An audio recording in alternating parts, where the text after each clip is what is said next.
Hello, and welcome to today's quick session on a few pros and cons of buying a new home versus buying an existing home. I'm Amy Bumpus, a member of the Bennett & Bumpus Group with Coldwell Banker, and we are a top-selling real estate team, and we would love to become your trusted advisors for all things real estate.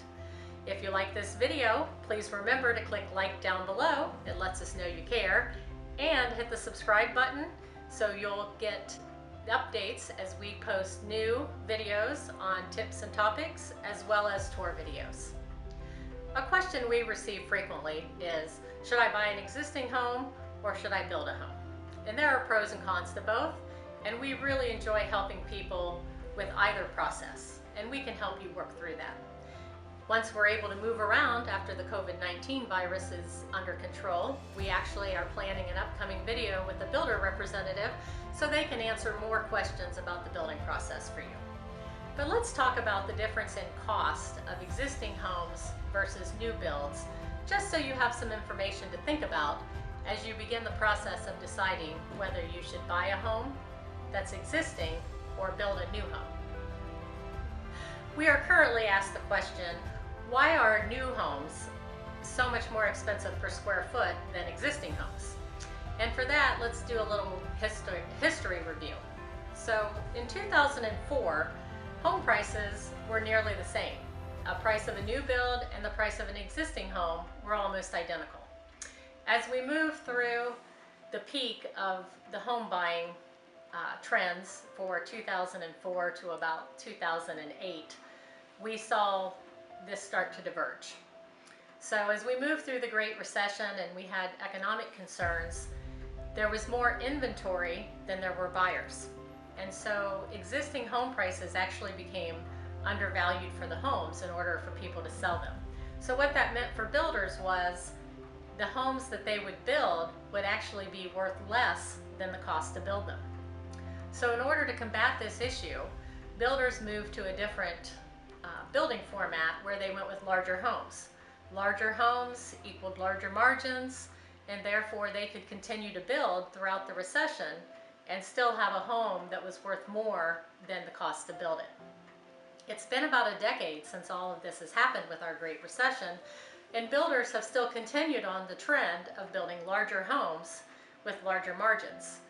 But what this has done is it's created the current market that we have, which means there's very little inventory for first-time home buyers, entry-level homes, and smaller homes. Okay, so let's review a few things. Like, what does this mean if you spend more on a new build now versus buying an existing home when you go to sell it down the road? Let's talk about a couple of things that concern us in the industry. Builders aren't incorporating as many of the new and energy efficient options as we'd like to see them. So in our opinion, a lot of the new build homes are not significantly better on the green front than homes that are 10 to 20 years old right now. Or a lot of people have actually added to their existing homes. So another thought is that builders and building more homes, even if they're building the larger scale homes, is going to allow for more people to move up, increasing our opportunity for an inventory for buyers for first-time homes. And industry groups like the BIA are working with builders to try and expand the options that builders are providing to communities, starting to look at how they could incorporate more entry-level new builds along with the larger, more expensive homes. So let's review some pros and cons to the current new builds that we see. Let's start with a few negatives of the new builds. First, in the communities, new builds may be larger homes, but they're being built on smaller lots. And this is for a pretty transparent reason. The more homes a builder can get into a development, the more profit that they will make. Second, with a new build, you may have to spend money on areas of the home to upgrade right away. For example, there won't be blinds or window treatments. You might have to spend money to finish some of the lower level for some family room or exercise space. You may need to add a patio or a deck to have outside space. Another negative of a new build is some of the amenities, due to the smaller lots, are being reconfigured. For example, 3-car garages are commonly now becoming tandem 3-car garages, meaning that there are 3 spaces, but you still only have a double garage door, versus an older community where you have a true 3-car wide garage with 3 garage doors, or a double garage door and a single garage door. So in order to fit more home on a smaller lot, they're making some changes in how the amenities work. And depending on the type of home that you're planning to build and the type of builder, it will most likely be 6 months to 12 months, or maybe even a little longer, before you can move into your home and new community.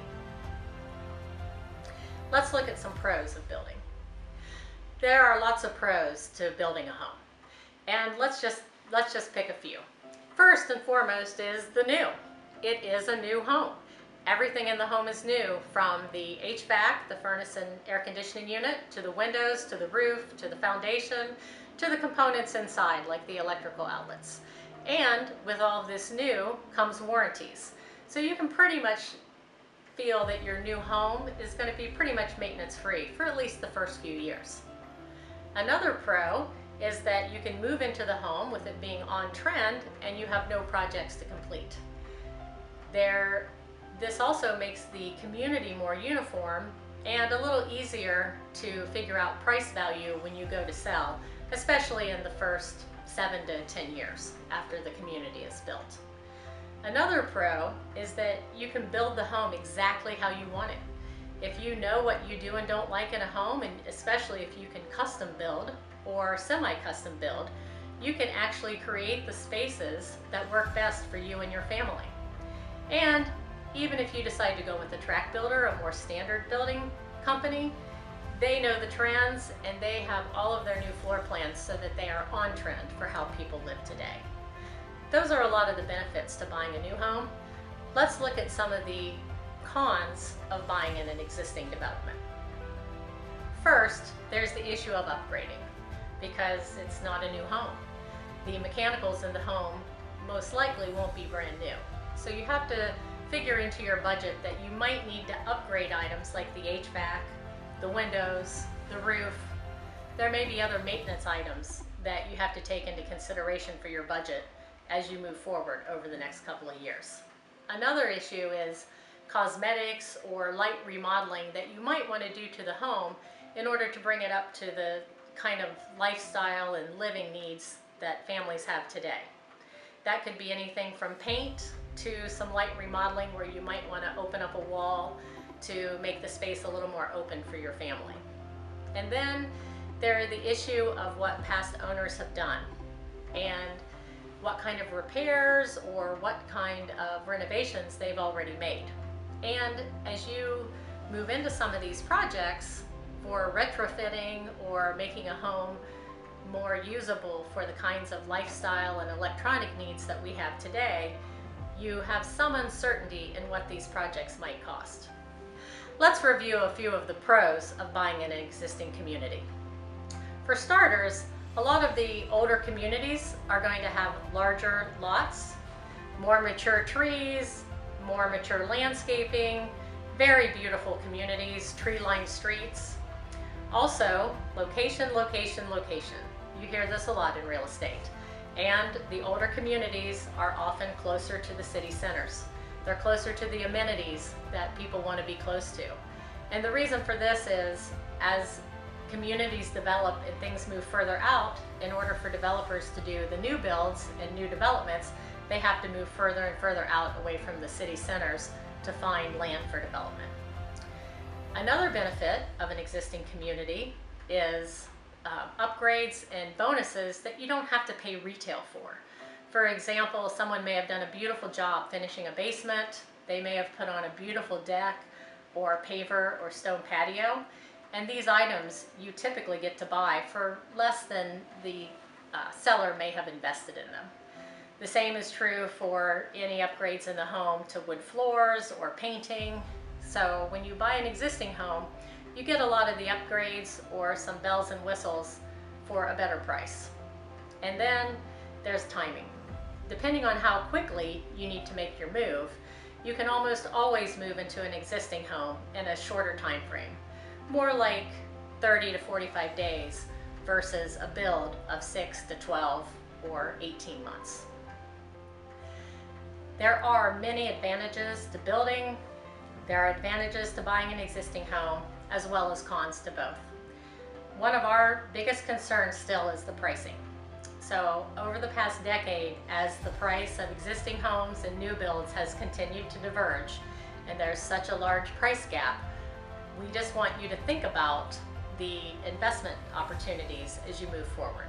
Our only concern being, if you pay more for that new build now, and you're ready to sell it in 7 to 15 years, what is that landscape going to look like if you had purchased an existing home versus you pay more for the new home? Because your new home is going to lose the newness that attracted you to it. It's not going to have new mechanicals and a new roof. And it's going to need some updating probably, as trends do tend to change at least throughout a decade. So our concern for new builds really is only the price gap and the difference, and how you feel about that is up to you.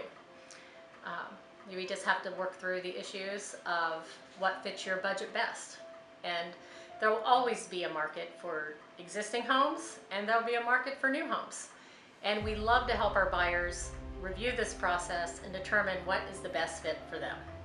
All of our buyers have unique needs, and we love to help put together a plan so that you can reach your real estate goals.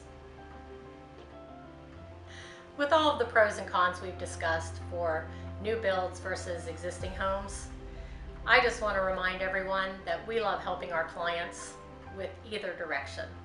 We love helping people build new homes. We find it to be a really fun and rewarding process as we move through the different phases to help you develop the home of your dreams and a home that's a perfect fit for you and your family. We also love to help our buyers find homes that they can turn into their perfect home, their dream home, and we can help you connect with the contractors you need to make that dream a reality. And we've seen some amazing transformations as people remodel homes to meet their needs. So every buyer has unique circumstances and unique needs, and we want to be there for you. As your trusted advisors, we will help you review both processes and determine which one is right for you, and then help you put a plan together so that you can reach your real estate goals. We would love to help you soon, and we hope to meet you soon. Please reach out to us anytime.